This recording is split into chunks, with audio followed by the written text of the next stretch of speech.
Star అయితే cycle seat తనకు కావాలని అడగడు.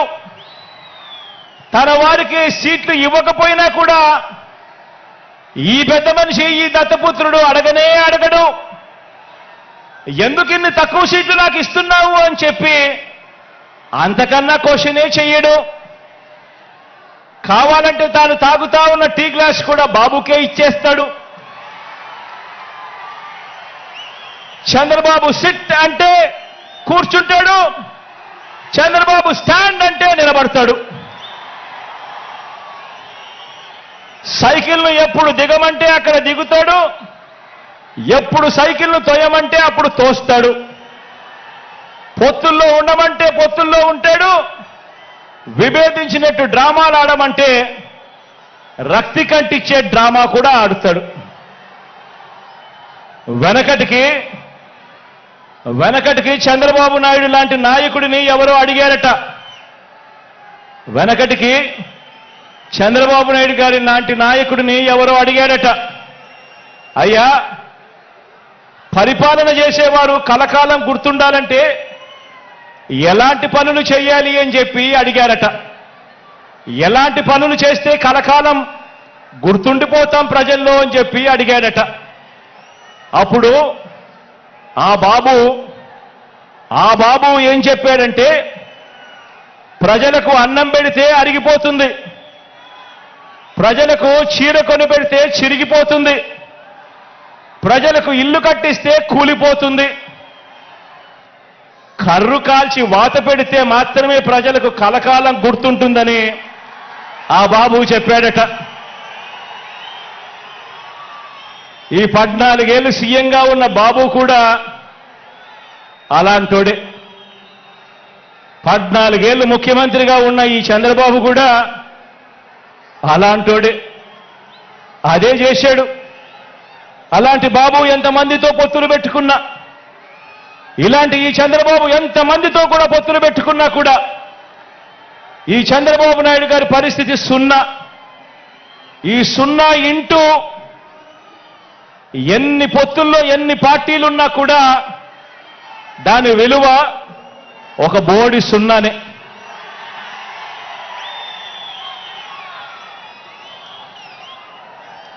ఆశ్చర్యం ఏమిటో తెలుసా? ఇప్పుడు చంద్రబాబు నాయుడు గారు ముగ్గురితో కలిసి పొత్తు అని అంటా ఉన్నాడు, 3 పార్టీలతో పొత్తు అని అంటా ఉన్నాడు. ఈ ముగ్గురు కలిసి 2014లో ఇలానే పొత్తుగా ఏర్పడి, ఈ ముగ్గురు కలిసి ఇలానే పొత్తుగా ఏర్పడి 2014లో ఒకే స్టేజ్ మీద కూర్చొని వీళ్ళంతా కూడా భాషణలు ఇచ్చారు, మీటింగులు పెట్టారు. ఒకే ప్రకటనలో ఇలా ముగ్గురు ఫోటోలు వేసి, ఒకే ప్రకటనలో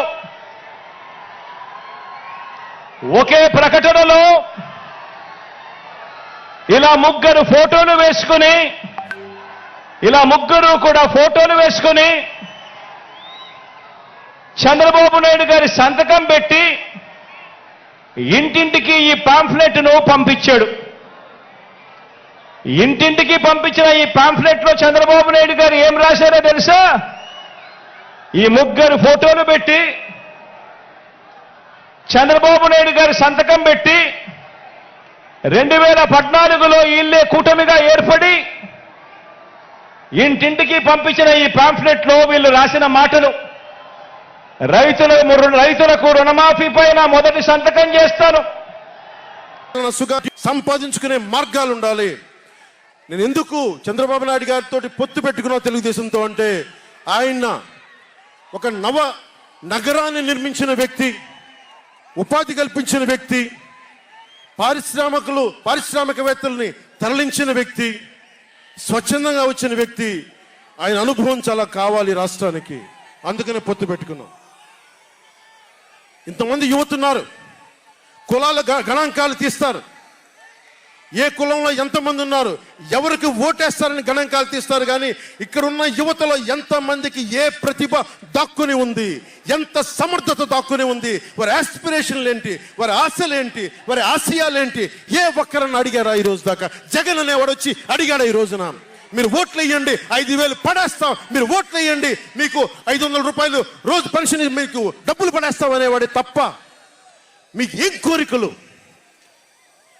భవిష్యత్తుకు 25 సంవత్సరాల తర్వాత మీకు ఎలాంటి ఉద్యోగాలు ఇస్తే బాగుంటుంది, ఎలాంటి స్కిల్స్ ఇస్తే బాగుంటుంది, ఏ ఒక్కనాడైనా ఆలోచించాడా? యువ ముఖ్యమంత్రి అంటే దేనికి? బంధులు పెట్టడానికి అది యువ ముఖ్యమంత్రి? మీ యువతకు చెయ్యని వాడికి మీరు వెంటబడే ప్రయోజనం ఏంటి? నా అభిమానులకు కూడా చెప్తా ఉన్నాను, నన్ను కాదని మీరు జగన్కి ఓటేశారు మర్చిపోను. ఈ రోజున మీరు సఫర్ అవుతున్నారు, నేను కాదు. మీ భవిష్యత్తు కోసం వచ్చే నేను రోడ్ల మీదకి శుభ్రంగా కోట్లు సంపాదించుకునే మార్గాలు ఉన్నాయి నా దగ్గర, యాక్టింగ్ స్కిల్స్ ఉన్నాయి. అన్నీ కాదు అనుకుని ఎందుకు వచ్చారంటే నన్ను నేలే, మన మనుషులే, మన వాళ్ళే తప్పన పెడితే నేను 2 చోట్ల ఓడిపోయాను. 2 చోట్ల బాధ లేదు, నిలబడ్డా. 2 చోట్ల ఓటమి బాధ మీకు ఎలా ఉంటుందో తెలుసా? ఒక ఎగ్జామ్ పోతే మీకు బాధ ఎలా ఉంటుందో విద్యార్థికి తెలుసు. అలాంటిది నేను 2 చోట్ల ఓడిపోతే నేను నిరాశ, నైరాశ్యం, బాధ ఉండింది. ఒకటే గుర్తుపెట్టుకున్నా, ట్రైన్లో డర్బన్లో దక్షిణాఫ్రికాలో గాంధీని ట్రైన్లోంచి గెంటి వేయబడ్డ గాంధీ గారు గుర్తొచ్చారు. ఏ ఆటుపోట్లు తీసుకోకుండా మన పార్టీని నడపలేం, అవమానాలు తీసుకోకుండా ముందుకెళ్ళలేం. వారందరినీ స్మరించుకొని వారి స్ఫూర్తితోటి ఈరోజు నిలబడే ఉన్నాం, బలంగా నిలబడి ఉన్నాం, ఒక కంటకుని ఎదుర్కొంటా ఉన్నాం.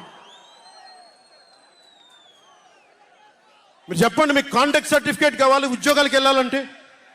మీరు ఉద్యోగాలకు వెళ్ళాలంటే కాంటాక్ట్ సర్టిఫికేట్స్ కావాలి, పాస్పోర్ట్ కావాలంటే మీ ప్రవర్తన ఎలాంటి ప్రవర్తన కాంటాక్ట్ సర్టిఫికేట్లు కావాలి. ఒక ముఖ్యమంత్రికి కాంటాక్ట్ సర్టిఫికేట్లు అవసరం లేదు. ఎన్ని కేసులున్నా పర్లా, ఈ ఉండే గూండా ఎమ్మెల్యేలకి ఎన్ని దోపిడీలు చేసినా వాడికి కాంటాక్ట్ సర్టిఫికేట్ అవసరం లేదు. పోలీసు ఉద్యోగానికి వెళ్ళాలంటే కాంటాక్ట్ సర్టిఫికేట్లు, చిన్నపాటి ఉద్యోగం కావాలంటే కాంటాక్ట్ సర్టిఫికేట్లు. కానీ మనల్ని పాలించే ఈ వైఎస్ జగన్కి, వీళ్ళ అనుంగులైన ఈ దాష్టీకుల సమూహానికి కాంటాక్ట్ సర్టిఫికేట్ అవసరం లేదు. మనకి కాంటాక్ట్ సర్టిఫికేట్లు ఇచ్చే నాయకులు మనకంటే ఉన్నతంగా ఉండి తీరాలి. మీరు అలా కాకుండా దోపిడీగాళ్ళని, దొంగల్ని ఎన్నుకుంటే మనమే బాధపడాల్సి వస్తుంది. ఈ రోజున పొద్దున్నే పథకం కింద డబ్బులు ఇస్తాడు, సాయంత్రం సారా కింద పట్టుకోపోతాడు. జగన్ ఇచ్చేది చేయూత కాదు, చేతి వాటం. పొద్దున్నే డబ్బులు ఇస్తాడు, పొద్దున్నే పథకం కింద డబ్బులు, సాయంత్రం సారా కింద పట్టుకెళ్ళిపోతాడు. ఎక్కడైనా చూడు, డిజిటల్ పేమెంట్స్ లేవు, మొత్తం సారా డబ్బులు అంతా క్యాష్ డబ్బులు, మొత్తం క్యాష్ డబ్బులు.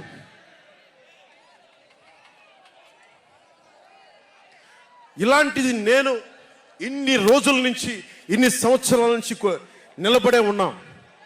బాధగా ఉంది, అరే మా నేల ఏమైపోతుందని బాధ ఉంది. కింద మీద పడుతున్నాం. ఏ రోజు కూడా ఎవరిని చేయి సాచి డబ్బులు అడగలా, నిలబడి ఉన్నాం. కష్టపడి సంపాదించిన డబ్బులు తీసి పార్టీని నడిపాం. ఎవరున్నారు నా వెనక? మహామహులు ఉన్నారా? నన్ను నమ్మే నా జన సైనికులు, నన్ను నమ్మిన నా తల్లులు తప్ప ఎవరున్నారు నా వెంట? ఎందుకు నిలబడి ఉన్నాం? అరే నా దేశం బాగుండాలనే కదా, మన సమాజం బాగుండాలనే కదా, యువత భవిష్యత్తు బాగుండాలనే కదా నా తపన. అలాంటి నేను సినిమాలో ఉన్నప్పుడు కూడా అందరు హీరోలు బాగుండాలని కోరుకునేవాడిని.